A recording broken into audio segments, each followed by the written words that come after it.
I'm Michelle Infinity, and I want to talk to you about a question I get asked a lot and something that I completely sympathize with, which is how to meditate.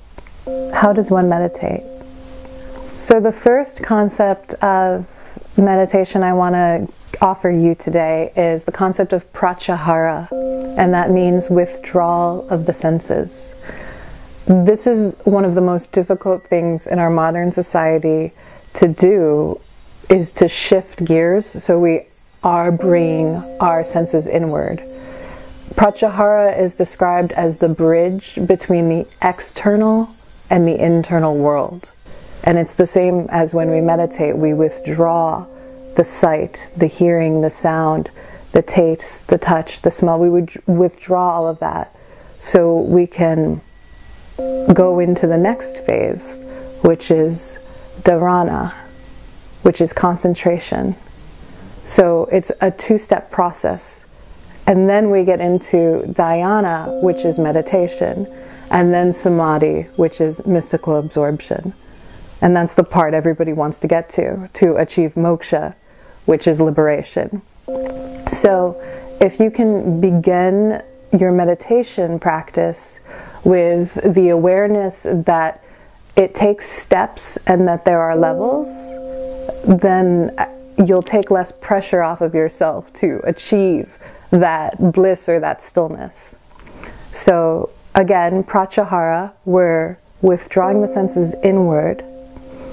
Then when we come to that space of inner focus, you'll notice there's a stillness behind your eyes.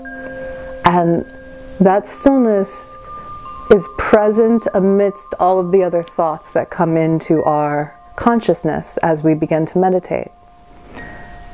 Concentration is focusing on that stillness above all else. So as those other thoughts come in, all you have to do is not lose the awareness of the stillness. I like to imagine it like you're floating down a river or you're floating down a stream, and the thoughts will cross the river or the path, but you're on the river. The river is the stillness.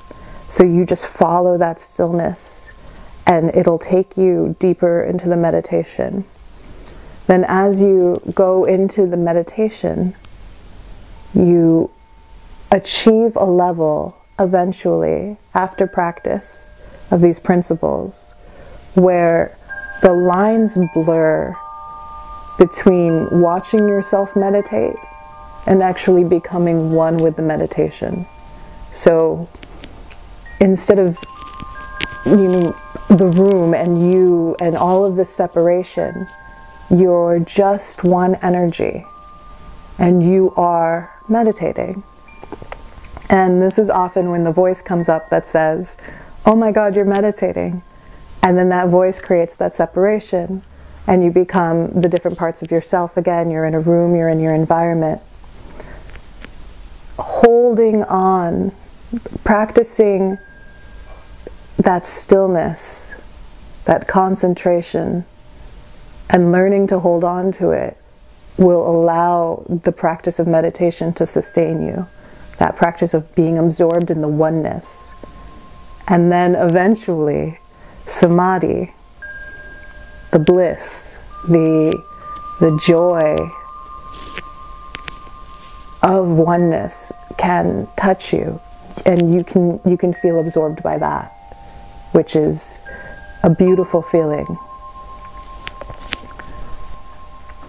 So something that's really groovy about the time that we are currently in is that things have sped up on a multidimensional level.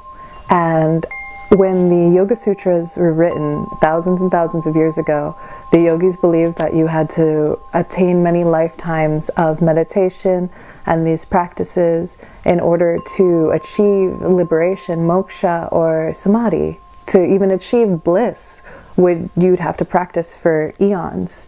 And I don't believe this is so. In my practice, in my lineage of bhakti yoga, which I've been studying for a while now, for maybe many lifetimes, maybe years, who knows.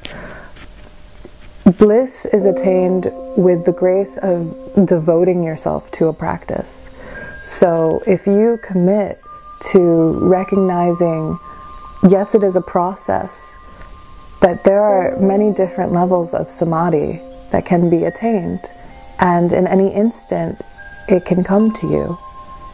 And just to allow yourself to be open to that when you sit, and to not focus so much on the goal. We say, Ram Dass says, the fruits of our actions should not be the reason why we are attaining them, or the reason why we're going after them, rather, right? So we do this because we understand that stillness is how we connect to our internal nature, the highest aspect of ourselves. And something that's come up in my life is I strive to be the highest aspect of myself so I can be the highest aspect for others. It's an important thing to be of service in our community. So that was some tips on how to meditate using the concepts of the sacred practice of the 8 limbs of yoga.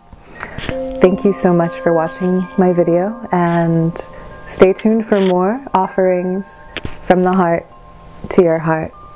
May you be so well on your journey. Love and light, warrior sisters and brothers. Aho.